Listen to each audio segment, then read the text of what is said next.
श्वास रूपी चंदन। सुनसान जंगल में एक लकड़हारे से पानी का लोटा पीकर प्रसन्न हुआ राजा कहने लगा, हे पानी पिलाने वाले, किसी दिन मेरी राजधानी में अवश्य आना, मैं तुम्हें पुरस्कार दूंगा। लकड़हारे ने कहा, बहुत अच्छा। इस घटना को घंटे पर्याप्त समय व्यतीत हो गया। अंततः लकड़हारा एक दिन चलता फिरता राजधानी में जा पहुंचा और राजा के पास जाकर कहने लगा, मैं वही लकड़हारा हूँ जिसने आपको पानी पिलाया था। राजा ने उसे देखा और अत्यंत प्रसन्नता से अपने पास बैठाकर सोचने लगा कि इस निर्धन का दुख कैसे दूर करूं।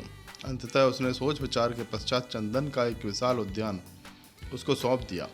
लकड़हारा भी मन में प्रसन्न हो गया। चलो अच्छा हुआ, इस बाग के वृक्षों के कोयले खूब होंगे, जीवन कट जाएगा।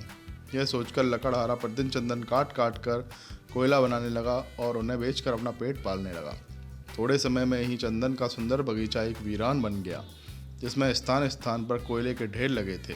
इसमें अब केवल कुछ ही वृक्ष रह गए थे जो लकड़हारे के लिए छाया का काम देते थे।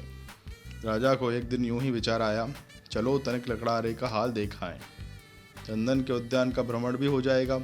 यह सोचकर राजा चंदन के उद्यान की ओर जा निकला। उसने दूर से उद्यान से धुआं उठते देखा। निकट आने पर ज्ञात हुआ कि चंदन जल रहा है और लकड़हारा पास खड़ा है। दूर से राजा को आते देखकर लकड़हारा उसके स्वागत के लिए आगे बढ़ा।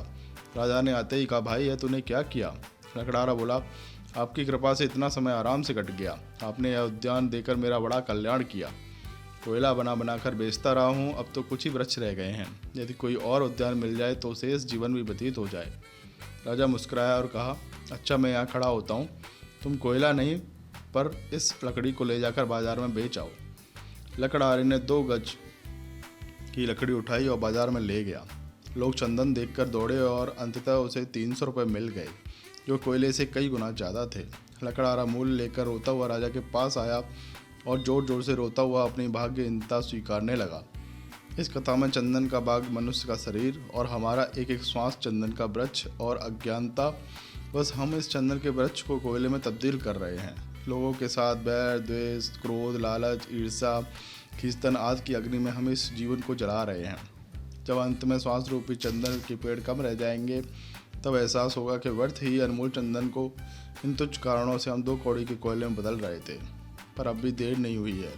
हमारे पास जो चंदन के बचे पेड़ हैं, उन्हीं से नया पेड़ बना सकते हैं और अपना जीवन अपने ईश्वर भक्ति में लगाकर आपसी प्रेम, सहायता, सौहार्द, शांति, भाईचारा, विश्वास के द्वारा अभी भी जीवन संवारा जा सकता है। इसलिए हमें इस बात का ध्यान रखना चाहिए। जय जय श्री राधे, जय जय राधे कृष्ण। ये जीवन अनमोल है, इसे हमेशा पहचानें। यह एक बार ही मिलता है, इसलिए इसे संवारें। जय राधे।